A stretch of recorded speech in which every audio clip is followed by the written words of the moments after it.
I never thought this Easter would end up being like this. It all started with a simple phone call. My mom, Carol, called me on a Tuesday morning, sounding almost normal, asking if I was coming to Easter dinner. Of course I said I was. Easter at my mom's house was an old tradition, one that carried a lot of history, mostly of me feeling like I didn't belong, but tradition nonetheless. But then, a few days later, things took a strange turn. I was getting ready for the dinner, planning to leave in the afternoon, when I received another call from Carol. Her tone was different this time, colder, more distant. She said, "You're not invited this Easter." I thought she was joking at first, maybe playing one of her usual mind games. But her silence on the other end confirmed it wasn't a joke. My heart sank and I could feel the anger rising in my chest. "What do you mean I'm not invited?" I asked, trying to keep my voice steady even though I was already fuming. "I've been coming for years." Her voice was sharp now, and I could hear her take a deep breath before she whispered, "I just don't want you there. It's better this way." I stared at my phone for a second, feeling the words settle into the pit of my stomach like a lead weight. I couldn't understand it. Sure, I wasn't the perfect daughter, but I had always made an effort, always shown up, even when it felt like I was the only one trying to keep some normalcy. And then it hit me, she must have known about the money. It had been a few weeks since I had made a rather large financial decision. I had just sold a part of my business for nearly $10,000, and in the midst of all the celebrations and discussions of where that money might go, my mom had become fixated on it. She'd made several comments about me not needing it, suggesting that I should help with the house or even give it to her. I had brushed it off, but I guess she had been holding on to that resentment, even if she never said it outright. I wasn't about to let her think she could just dismiss me like that, especially when she had been subtly asking about my money. So, in that moment, I made a decision. "Fine," I said, my voice low but firm. "But don't expect my $9,800 anymore. If you're not interested in having me there, don't think I'm going to play along with your games." There was a long pause on the other end. I could almost hear the tension in her silence. And then, just before the line went dead, she whispered one last thing, "You'll regret this." But I didn't regret it. I hung up and sat in silence for a moment, trying to process everything. Maybe it was petty, maybe it was impulsive, but I felt a strange sense of liberation. For once, I wasn't going to let her have control over me. I spent the rest of Easter alone, but honestly, it was the most peaceful one I'd had in years. No awkward conversations, no pretending everything was fine when it wasn't. Just me in the quiet of my own thoughts.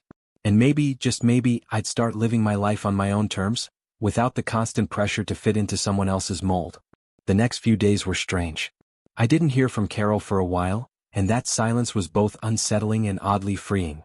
It felt like a weight had been lifted off my chest, but at the same time, I couldn't help but wonder if I had made a mistake. Was I too harsh? Did I overreact? The thoughts swirled in my mind as I tried to move on with my day-to-day life. But then, on Thursday evening, my phone rang again. It was Carol. I didn't recognize the number at first, but something in the back of my mind told me it was her. My pulse quickened and I hesitated before answering. "Hello?" There was a long pause before she spoke.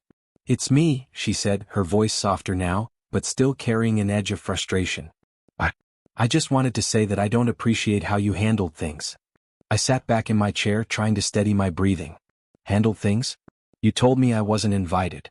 You didn't even give me a chance to explain. So, yeah, I didn't handle it well." She sighed.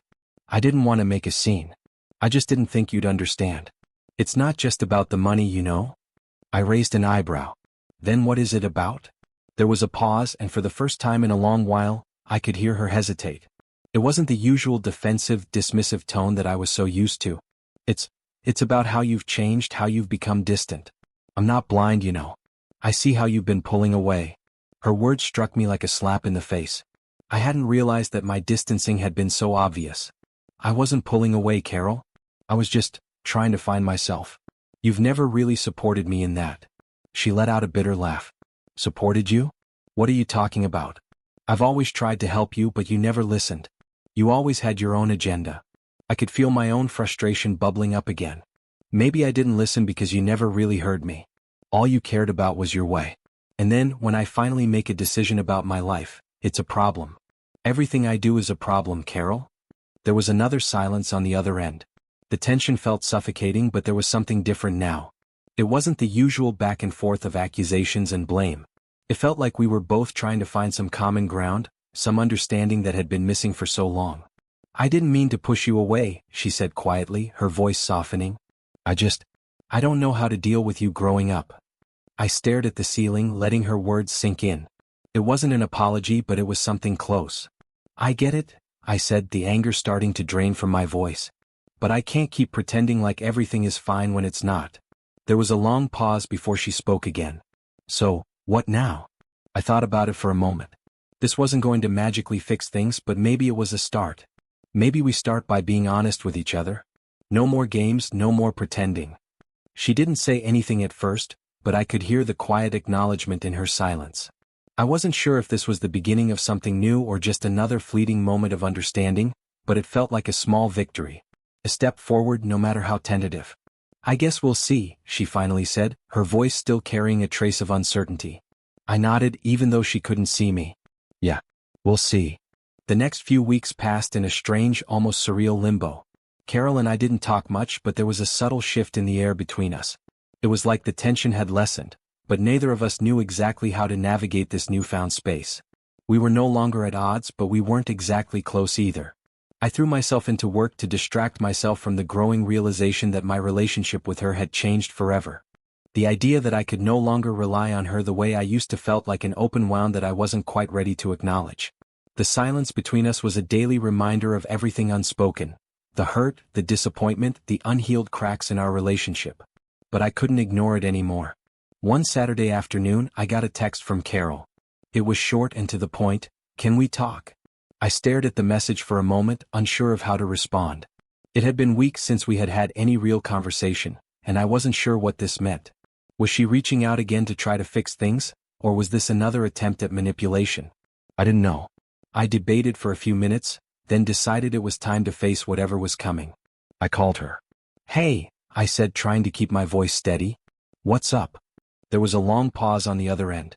I've been thinking, she began, and I could hear the uncertainty in her voice. About everything. And I think I've been unfair to you. I wasn't sure if I had heard her right. My heart skipped a beat.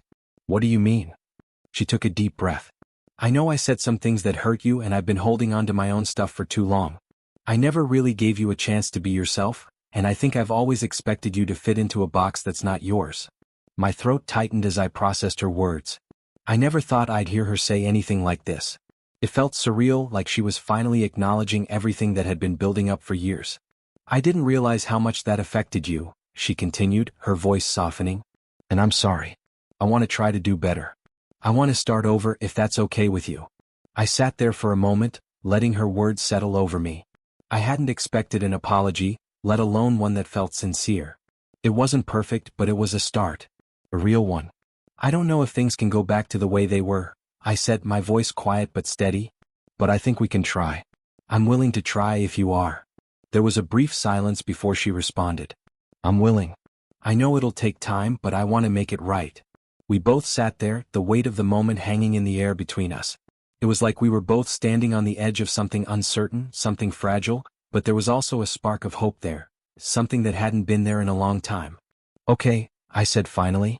Let's take it one step at a time. And that was the beginning. We didn't fix everything overnight, but we started to rebuild in small ways. A phone call here, a text there, an honest conversation every now and then. It wasn't perfect, and there were still moments of tension, but we were both trying, really trying, for the first time in a long time. It wasn't the fairy tale I had hoped for, but it was enough. And for the first time in what felt like forever, I felt like I had control over my own story. A few months passed, and while things were far from perfect, they were definitely better. The awkwardness between Carol and I had softened into something more manageable, like two people learning to coexist in a space they'd once thought impossible to share. There were still moments when the old patterns resurfaced, when I could feel the weight of past resentment, but I held my ground. I knew I couldn't go back to the way things had been before, and I didn't want to. I wanted something different, a relationship based on understanding, not manipulation or expectations. One day I decided to take a chance. I hadn't been to Carol's house in months.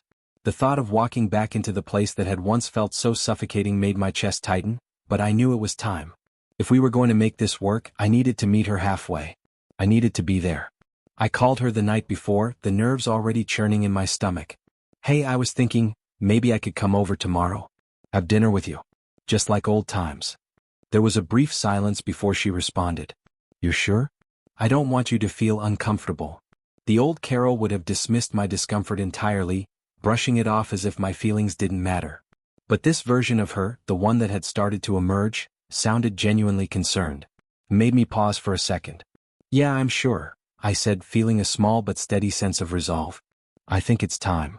The next afternoon, I drove to her house, my hands gripping the steering wheel a little tighter than usual. When I pulled into the driveway, the familiar sight of her front porch and the flower beds she used to obsess over hit me like a wave of nostalgia. It was strange to be here again, but there was something oddly comforting about it. I had spent so many years avoiding this place, trying to escape the tension that always hung in the air. But now it felt like a possibility, not a burden. Carol answered the door, and for a moment, neither of us knew what to say. We just stood there looking at each other, unsure of the new dynamic between us. But then she smiled, and that small gesture made everything feel less heavy. Come in, she said, stepping aside. I've made lasagna. I hope that's okay. I couldn't help but laugh. The same lasagna she used to make every holiday. It felt like a piece of the past that I had almost forgotten about. Sounds perfect, I said, stepping inside. Dinner was quiet at first, the kind of silence you get when two people are still figuring out how to be comfortable with each other. But as the evening wore on, it started to shift. We talked about little things at first, the weather, my work, the new neighbors. And then, somewhere along the way, the conversation took a turn. I know I messed up, Carol said suddenly, her voice soft. I know I've hurt you in ways I can't undo. But I'm trying. I really am. I looked at her across the table, seeing the sincerity in her eyes for the first time in years. I know, I replied. I've been hurt too, but I'm not trying to hold on to that anymore. I'm just tired of carrying it around. She nodded, looking down at her plate for a moment before meeting my gaze again. I understand. And I'm sorry. I know it's going to take time, but I want to make things right between us. The weight of her words hung in the air, and for the first time, I truly believed she meant them. It wasn't a perfect moment, but it was real. There was no pressure, no expectation. Just two people sitting at a table sharing a meal, trying to rebuild what had been broken. Later that evening after dinner, we sat on the porch for a while, sipping wine and watching the sunset.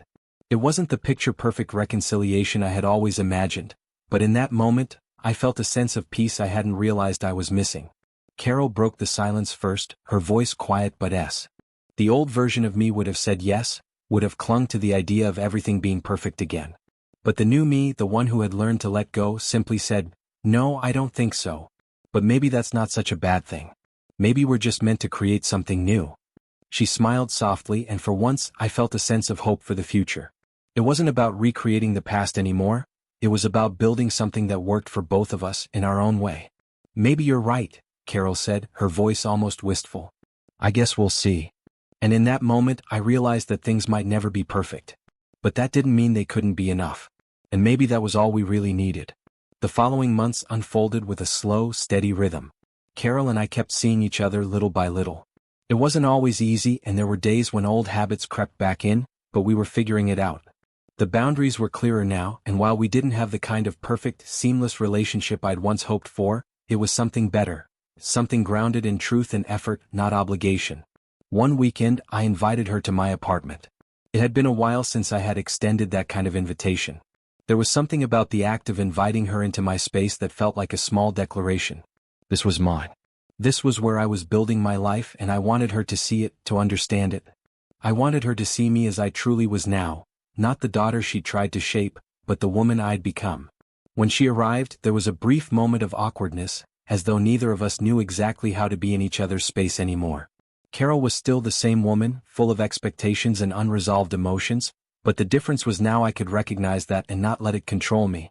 I had learned to speak my truth, even if it wasn't always easy. And Carol, well, she was trying. I led her into the living room where I had set out some snacks and wine. She paused at the door, taking in the apartment. It looks different, she said after a moment. More you. I smiled, feeling a little self-conscious. Yeah, I've made a lot of changes. Felt like it was time. She nodded, looking around with a slightly bemused expression. I can tell. We sat down on the couch, and for the first time in a long time we just talked. Not about the past, not about money or holidays or hurt feelings, just about life. We talked about the books we were reading, the shows we were watching, the random things we'd picked up over the years. It was a strange kind of peace, the kind I never thought we'd be able to share. It wasn't glamorous or dramatic, It was just two people, catching up in the most mundane way possible, and it felt surprisingly good. As the night wore on, the conversation inevitably turned to the past. Carol sighed, the weight of the years hanging between us. I know I've said I'm sorry, but I don't think I ever truly understood how much I hurt you. I didn't know how to be the mom you needed. I was so wrapped up in my own stuff that I couldn't see you for who you were becoming. I took a deep breath, trying to process her words. It wasn't easy to hear. I had spent years building up walls to protect myself from her, but in that moment I realized that she was finally seeing me, truly seeing me, not through the lens of expectations or disappointment, but as I was, as a person who had grown beyond the child she'd once tried to mold. I don't expect you to be perfect, Carol, I said quietly. I just needed you to see me. To listen to what I needed, not what. This time the invitation didn't feel forced or awkward. There was no hidden agenda, no old expectations hanging over us. Just a simple meal with a woman who, in her own way, was trying her best. As I walked into her kitchen, I was taken aback by how much it had changed. The old, dated decor had been replaced by a more modern, brighter atmosphere. The kitchen table had fresh flowers and the room felt alive somehow. It was like she was finally starting to care about herself too. Maybe it was a sign of the changes we had both gone through. We sat down for dinner, just the two of us. The conversation was light at first, talking about work, the weather, small things, but there was a new sense of ease between us.